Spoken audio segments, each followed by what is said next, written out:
لا إله إلا الله محمد رسول الله لا إله إلا الله محمد رسول الله. میرے کالج کے دور کا تھا پاپ سنگر ایلوس پریسلے. جب میں لاہور پڑھتا تھا تو وہ ہمارا آئیڈیل ہوتا تھا. وہ نشے کر کر کر ٹوائلٹ میں مر گیا. جس دن وہ مرا تھا کتنی لڑکیاں خودکشی کر گئی تھیں اس کے پیچھے, اور وہ تھکی ہوئی زندگی برباد کر گیا اپنے آپ کو, نشوں میں تباہ کر گیا اپنے آپ کو. کہ جب انسان اللہ سے ٹوٹتا ہے, مرد ہو یا عورت, لڑکا ہو یا لڑکی, پڑھا ہو ان پڑھ ہو, جب وہ اللہ سے ٹوٹتا ہے, جب اللہ کے نبی سے ٹوٹتا ہے, تو کٹی پتنگ کی کوئی منزل ہوتی ہے؟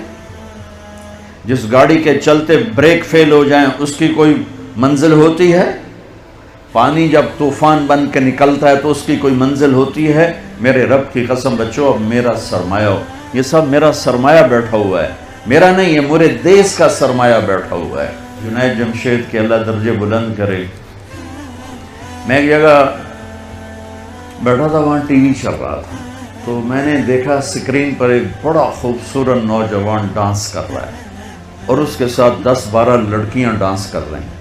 تو میرے جی میں آتا ہے کہ اسے کون ہدایت دے گا, اور یہ اتنا خوبصورت نوجوان ہے اور اس طرح مر گیا تو اس کا کیا حشر ہوگا. یہ مجھے اس پہ ترس آ رہا ہے اور دل میں خیال آ رہا ہے کہ اس کو تو ہدایت نہیں مل سکتی, کہ جائے گا کون اس کے پاس.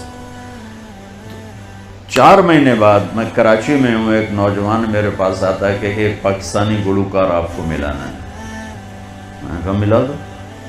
جب وہ اندر آتا ہے تو وہ وہی ہے جس کو میں سکرین پہ دیکھتا ہوں, جنید جمشید. اس وقت پیک 97, جتنا نام جنید نے میوزک میں کمایا ہے کسی نے نہیں کمایا. جتنا پیسہ, جتنا نام, جتنا فیم, جتنی محبت نسل میں کسی نے نہیں. تو میں نے پوچھا آپ کا نام کیا ہے؟ کہا جی میرا نام جنید ہے. کیا کرتے ہو؟ کہا میرا میوزک سے تعلق ہے. میں نے کہا آپ گاتے ہیں بجاتے ہیں؟ کہنے لگا جی میں گاتا ہوں, دل دل پاکستان میں نے گایا ہے. اچھا. میں نے اس سے بات شروع کی, مجھے نہیں پتا میں نے کیا بات کی. تو وہ نا پہلے یوں منہ چھپا کے بیٹھا تھا, پھر اس نے یوں کپڑا ہٹا دیا اور ایسے کر کے میری سنتا رہا. پھر مجھ سے کہنے لگا ایک سوال کروں؟ میں کہا کرو. کہا ایک پاکستانی نوجوان جو خواب دیکھتا ہے کبھی ایسا ہوتا کہ ایسا ہوتا, اور جس گلیمر کو وہ خوابوں میں دیکھتا ہے وہ مجھے فزیکلی میرے پاس موجود ہے. میں تو اسے دیکھ چکا تھا اسکرین پر, وہ فزیکلی میرے پاس موجود ہے, لیکن یہاں اندھیرا ہے. سینے پہ ہاتھ رکھ کے کہنے لگا یہاں اندھیرا ہے, اور یہاں کہنے لگا یہ خالی ہے, یہ خالی. ایسا کیوں ہے؟ میری تو ہر خواہش پوری ہے, پھر یہ کیوں ہے, یہ اندھیرا کیوں ہے؟ مجھے لگتا ہے میں وہ کشتی ہوں جس کے لیے کوئی ساحل کوئی نہیں. کیا خوبصورت بات اس نے کی. میں نے کہا تو بہت آسان بات ہے. کہنے لگا کیا؟ میں نے کہا تمہیں درد ہو رہا ہے اس گھٹنے میں, تم میڈیسن لگا رہے ہو ٹیوب اس گھٹنے پر, یہاں درد نہیں, دوا لگانے کا فائدہ کوئی نہیں. یہاں درد ہے, یہاں دوا جا نہیں رہا, تو تمہیں ٹھیک کیسے ہوگی؟ کہنے لگا میں نہیں سمجھا. میں نے کہا یہ جو خلا ہے تیرے جسم میں نہیں, تیری روح میں ہے. روح کو لڑکی کا نہیں پتا, روح کو میوزک کا نہیں پتا, روح کو شراب کا نہیں پتا, نشے کا نہیں پتا. اسے صرف 2 کا پتہ ہے, ایک اللہ جس نے اسے بنایا, اور ایک اللہ کا نبی جس نے اسے اس کا صحیح طریقہ سمجھایا. ان 2 کے علاوہ کوئی غذا روح کی نہیں. مگر تم میں بھوک لگی ہو گا سکتے ہو؟ کہ نہیں. پیاس لگی ہو گا سکتے ہو؟ نہیں. نیند چڑھی ہوئی ہو گا سکتے ہو؟ نہیں. کیونکہ جسم کی ڈیمانڈ تم پوری نہیں کر رہے ہو تو تم گا نہیں سکتے ہو. ایسے ہی روح میں ایک فریاد اٹھتی ہے جب اسے آپ اللہ کا تعلق نہیں دیتے, جب آپ نماز نہیں پڑھتے, جب آپ سچ نہیں بولتے, جب آپ حرام سے نہیں بچتے, جب آپ جھوٹ سے نہیں بچتے, جب آپ نافرمانی سے نہیں بچتے, جب آپ نشوں سے نہیں بچتے ہو, تو پھر اس کے اندر ایک فریاد پیدا ہوتی ہے، ایک پکار پیدا ہوتی ہے. وہ فریاد اور پکار وہ ڈپریشن بنتی ہے، وہ اینزائٹی بنتی ہے. وہ بیماری کچھ نہیں ہے، وہ صرف یہ ہے کہ اسے بھوک ہے تم روٹی نہیں کھلا رہے، اسے پیاس ہے تم پانی نہیں. دیکھو میں نے پانی ساتھ رکھا ہوا ہے پینے کے لیے کہ میں نے بیان کر رہا ہوں مجھے پانی ساتھ پینا ہے. تو ایسے ہی روح میں ایک پکار اٹھتے، مجھے اللہ چاہیے، مجھے کچھ نہیں چاہیے. وہی اللہ کی قسم جنت میں بھی جا کر جب اللہ سامنے آئے گا نا تو کسی کو نہ حوریں یاد رہیں گی، نہ کھانے یاد رہیں گے. یا اللہ بس تجھے ہی دیکھتے رہیں، اور کچھ نہیں چاہیے، تیرا دیدار ہو، اور کچھ نہیں چاہیے. یہ ایسی چیز. ہم عصر کے قریب ہیں، آپ کی ابھی ظہر بھی نہیں ہوئی ہے.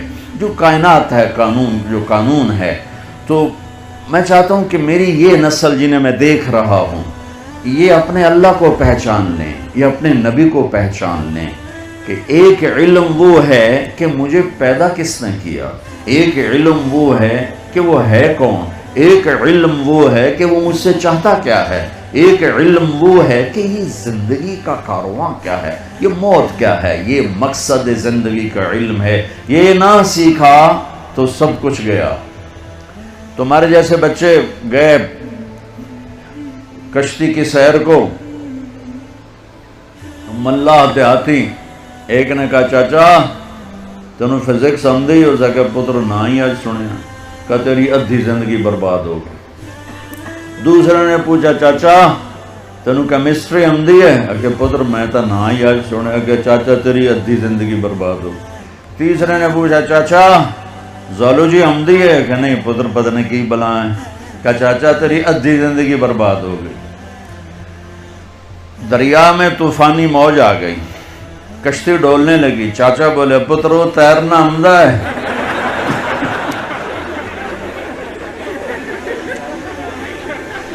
پترو تیرنا آمدہ ہے کہ چاچا کوئی نہیں ہے کہ میری ادھی گئی توڑی ساری گئی.